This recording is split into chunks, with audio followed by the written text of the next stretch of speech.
Hello दोस्तों, स्वागत है आपका इस यूट्यूब चैनल पे। तो दोस्तों हम लोग इसमें जो देखेंगे वो क्लास 9th का साइंस देखेंगे, विज्ञान हम लोग देखेंगे, ठीक है। और ये विज्ञान जो क्वेश्चन हम लोग देखेंगे, विज्ञान का क्वेश्चन जो देखेंगे वो आपके परीक्षा में बहुत इंपॉर्टेंट क्वेश्चन होगा आपके परीक्षा के लिए। तो चलिए हम लोग वीडियो को स्टार्ट करते हैं। उससे पहले अगर चैनल पे आप नए हैं तो चैनल को सब्सक्राइब कर लीजिए, साथ में बेल आइकन को दबा करके, ताकि आने वाली वीडियो का नोटिफिकेशन आपको पहले मिले। तो चलिए दोस्तों हम लोग देखते हैं फर्स्ट क्वेश्चन, जो यहाँ पे आप देख पा रहे होंगे स्क्रीन पे कि यहाँ पे तरंग दैर्ध्य को परिभाषित कीजिए। तो तरंग दैर्ध्य को परिभाषित कीजिए, तो हम लोग इसको इस प्रकार से परिभाषित कर सकते हैं, ठीक है, कि दो शीर्षों, ठीक है, अथवा दो गर्तों के बीच की दूरी को तरंग दैर्ध्य कहते हैं। इसे लैम्बडा से निरूपित करते हैं। इसका ऐसा मात्रक मीटर होता है। अब यहाँ पे क्वेश्चन उठा कि दो शीर्षों अथवा दो गर्त किसको कहते हैं, शीर्ष किसको कहते हैं। तो देखिए दोस्तों, आप लोग को बता दें कि इस तरह का आप कभी डाटा देखे होंगे। चलिए इसको हम लोग क्लियर कर लेते हैं। हाँ, आप ऐसा कभी जो आप चैप्टर जो आपका ध्वनि है उसमें आप देखे होंगे, तो ऐसा करके यहाँ से उठा होगा, ऐसे करके ऐसे इस तरह का आप देखे होंगे, ठीक है। तो ऊपर वाले जो होते हैं, इसको जो ऊपर में है, जो ऊपर वाला है ये, इसको शीर्ष कहा जाता है, ठीक है, इसको शीर्ष कहा जा रहा है।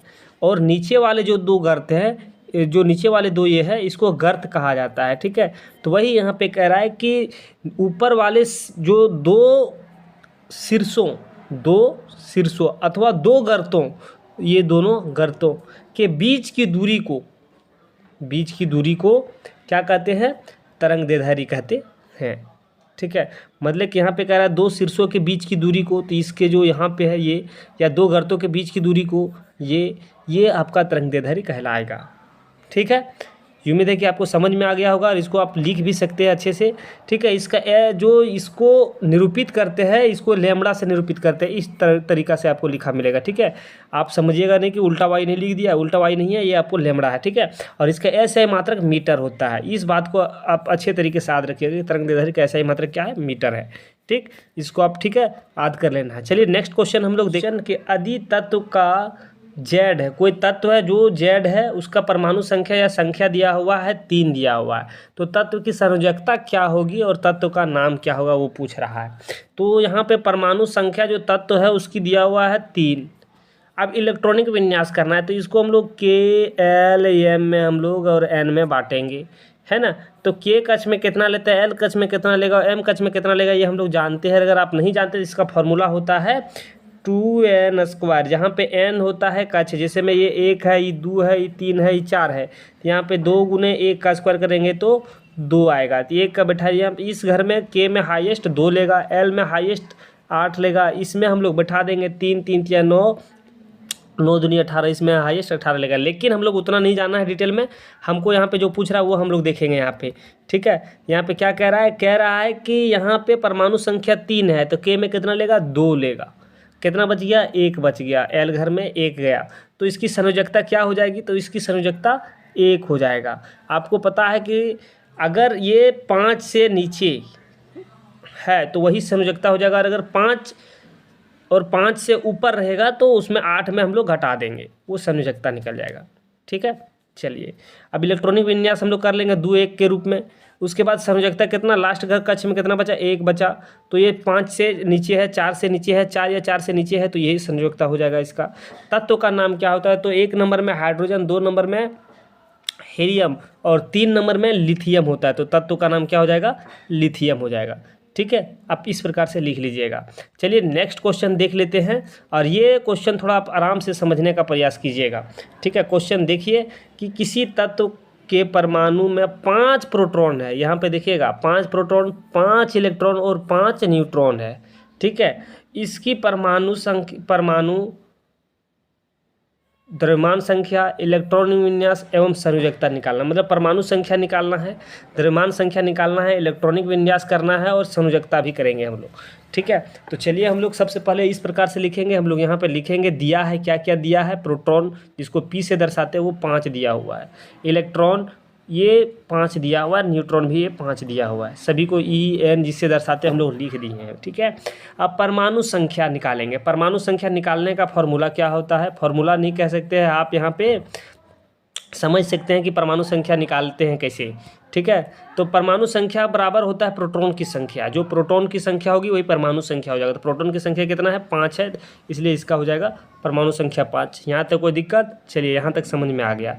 चलिए आगे अब हम लोग देख लेते हैं द्रव्यमान संख्या कैसे निकालते हैं। द्रव्यमान संख्या निकालते हैं प्रोटॉन संख्या जोड़ न्यूट्रॉन की संख्या, और जब प्रोटॉन और न्यूट्रॉन दोनों जब जोड़ देते हैं तो यहाँ पे आपका द्रव्यमान संख्या निकल जाता है। ठीक है, तो देखिए यहाँ पे P बराबर 5 दिया हुआ है और N बराबर 5 दिया हुआ है, तो दोनों को जोड़ देंगे तो 5 5 10 हो गया। अब इसका इलेक्ट्रॉनिक विन्यास करना है, तो यहाँ पे देखिए परमाणु संख्या कितना है, परमाणु संख्या यहाँ पे 5 है, तो इसका अब इलेक्ट्रॉनिक विन्यास करेंगे। तो इलेक्ट्रॉनिक विन्यास में 5 क्या होगा, तो पहला कक्ष में तो आपको पता ही है कि 2 लेता है, उसके बाद दूसरा में 8 लेता है, तो 8 देखिए 2 इसमें दे दिए, बचा कितना 3, तो अगला घर में हम लोग 3 दे दिए। अब इसकी संयोजकता क्या होगा, इलेक्ट्रॉनिक विन्यास इसी तरह से कर देंगे, हो गया आपका। ठीक है, अब इसकी संयोजकता लिखने की बारी है, तो संयोजकता क्या हो जाएगा, तो देखिए संयोजकता हो जाएगा यहाँ पे 3, क्योंकि आप उसमें 4 या 4 से ऊपर, 4 से नीचे रहेगा तो संयोजकता ही है, 4 से ऊपर जाएगा तो 8 में हम लोग घटा देंगे, जो भी ऊपर जाएगा रहेगा। ठीक है, चलिए संयोजकता इसका 3 हो जाएगा। अब यहाँ पे तत्व का नाम भी पूछा जाता, तो तत्व का नाम क्या हो जाता, तो 5वां नंबर में क्या है, हाइड्रोजन, हीलियम, लिथियम, बेरिलियम और बोरॉन। तो 5 नंबर में बोरॉन है, इसलिए यहाँ पे आपका यहाँ पे लिख सकते हैं आप यहाँ पे बोरॉन। ठीक है, तत्व का नाम बोरॉन हो गया, इसको बी से डिनोट करते हैं, इस तरीके से आप लिख लीजिएगा। ठीक है, उम्मीद है कि आपको यहाँ तक समझ में आ गया होगा। अगर समझ में आया तो वीडियो को लाइक कर दीजिए। चलिए हम लोग देखते हैं नेक्स्ट क्वेश्चन। चलिए तो हम लोग देख लेते हैं नेक्स्ट क्वेश्चन। यहाँ पे क्वेश्चन क्या है कि इलेक्ट्रॉन, प्रोटॉन और न्यूट्रॉन के गुणों की तुलना करें, इसके गुण की तुलना करने के लिए कहा गया। क्वेश्चन दूसरा, हाइड्रोजन के समस्थानिक Hd और यहाँ पे 7 नहीं T है के लिए प्रत्येक में पाए जाने वाले 3 अपरमाणविक कणों को सारणीबद्ध करें। ठीक है, सारणी में लिखना है। ठीक है, तो यहाँ पे हाइड्रोजन का H1 जो होता है यहाँ पे, ठीक है, ये टोटल कुछ हम इसमें समझेंगे। ठीक है, अभी आगे चलिए पहला क्वेश्चन का हल करते हैं। इलेक्ट्रॉन, प्रोटॉन, न्यूट्रॉन के गुणों की तुलना करेंगे हम लोग। यहाँ पे सबसे पहले ध्यान दीजिए, देखिए यहाँ पे हम लोग लिख लिए हैं, यहाँ पे इलेक्ट्रॉन, यहाँ पे प्रोटॉन और इधर है न्यूट्रॉन। ठीक, चलिए सबसे पहले तो इलेक्ट्रॉन के आविष्कारक के हैं वो हम लोग जान लेते हैं। तो इलेक्ट्रॉन के आविष्कारक जो है, इलेक्ट्रॉन के आविष्कार जो किए हैं, खोज करता है J.J. थॉमसन। ठीक है, वो जो 1897 ईस्वी में किए थे, गोल्डस्टीन ने 1886 में किए थे। ठीक है, और न्यूट्रॉन की चैडविक ने खोज किया है जो 1932 ईस्वी में किया है। इसका संकेत है E इलेक्ट्रॉन, जिसको हम लोग, इसका जो माइनस से हम लोग दर्शाते, आगे भी दिया हुआ है ना, यहाँ पे दिया हुआ है, नीचे भी लिखा हुआ है। अब यहाँ पे संकेत E है, P है, N है। ठीक, प्रकृति ये ऋणाविष्ट होता है, ये धनाविष्ट होता है, और यह आवेशहीन होता है, इसमें कोई आवेश नहीं होता, ना धन होता है ना ऋण होता है। ठीक है, इलेक्ट्रॉन जो होते हैं, ये जो इकाई होते, इसका सूत्र यहाँ पे देख लीजिए, इसका जो प्लस में माइनस में होता है, ये पॉजिटिव होता है, इसमें तो कोई चार्ज ही नहीं होता है। इसका आवेश जो है वो -1 होता है, ये +1 होता है, इसका आवेश 0 होता है। ठीक है, आवेश कूलम में क्या होगा कि आवेश कूलम में इलेक्ट्रॉन का जो यहाँ पे है, ठीक है, इलेक्ट्रॉन का जो है यहाँ पे हो जाएगा 1.6 × 10⁻⁻19, ये कूलम आवेश है। इलेक्ट्रॉन का कूलम, एक कूलम आवेश कितना होता है, 6.6 × 10⁻19। और जबकि यहाँ पे प्रोटॉन में भी सेम टू सेम वही होगा। ठीक है, लेकिन न्यूट्रॉन में ये 0 हो जाएगा। ठीक, द्रव्यमान तो यहाँ पे भिन्न भिन्न होता है। द्रव्यमान देखिए 9.1 × 10⁻28, और एक है 1.67 × 10⁻24। एक ये हो गया, और इसका भी यहाँ पे है, जो ये है सेम टू सेम आपका जो प्रोटॉन है वही न्यूट्रॉन हो जाएगा। ठीक है, आप यहाँ पे और ज़्यादा आप चाहें तो यहाँ पे द्रव्यमान जो सभी ग्राम में लिखे गए हैं, H के सापेक्ष जो है, एक के 2000 भागों में बांटेंगे हम लोग, ये 1 होता है, ये 1 होता है। ठीक है, आप यहाँ पे एक पे और स्थिति समझ जाइए कि इलेक्ट्रॉन कहाँ पे रहता है, प्रोटॉन कहाँ पे रहता है तत्व में, और न्यूट्रॉन कहाँ पे रहता है। तो समझिए सबसे पहले जो है वो बाहरी में जो स्थित होता है वो इलेक्ट्रॉन होता है। बाहर में जो है वो इलेक्ट्रॉन नाभिक के भीतर रहता है, नाभिक के बाहर इलेक्ट्रॉन, नाभिक के भीतर न्यूट्रॉन, नाभिक के भीतर प्रोटॉन, ये सभी होते हैं। ठीक है, इस प्रकार से आप यहाँ पे दोनों में तुलना, तीनों में तुलना कर सकते हैं। ठीक, चलिए हम लोग देख लेते हैं नेक्स्ट क्वेश्चन। क्वेश्चन है हाइड्रोजन के समस्थानिक जो दिए हुए हैं उसको हम लोग यहाँ पे देखेंगे। तो हाइड्रोजन के समस्थानिक जो है उसको देख लीजिए। तो समस्थानिक देखिए, हाइड्रोजन के 3 समस्थानिक हम लोग यहाँ पे बेसिकली बुक में आप पढ़े भी होंगे। एक है हाइड्रोजन के एक है हाइड्रोजन 1 2, एक है हाइड्रोजन 1 3। ठीक है, उल्टा लिख दिए, ऊपर में ये होगा। ठीक है, यहाँ पे 3 होगा, यहाँ पे 1 2 1 और यहाँ पे 1 1। ठीक, अब यही इसी को यहाँ पे मॉडिफाई करके यहाँ पे लिखना है यहाँ पे। ठीक है, तो देखिए यहाँ पे हाइड्रोजन के जो फर्स्ट समस्थानिक है, ठीक है, उसका क्या होगा कि हाइड्रोजन में 1 परमाणु होते हैं, 1 इलेक्ट्रॉन और 1 प्रोटॉन होते हैं, जबकि न्यूट्रॉन शून्य होता है।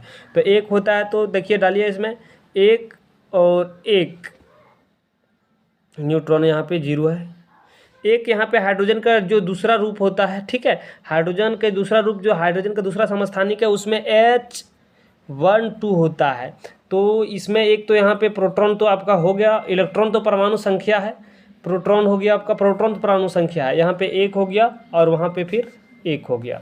इसमें भी 3 होता है। ठीक है, हाइड्रोजन के तीसरे परमाणु में जो है हाइड्रोजन के तीसरे समस्थानिक में परमाणु नहीं कह सकते, तीसरे समस्थानिक में H3 होता है। ठीक है, जिससे में आप यहाँ पे अभी H1 पर पावर 3 है। अब ये 3 है तो इसमें क्या हो जाएगा, प्रोटॉन 1 होगा, इलेक्ट्रॉन 1 होगा और यहाँ पे न्यूट्रॉन 2 हो जाएगा। आप देख पा रहे होंगे साफ साफ यहाँ पे।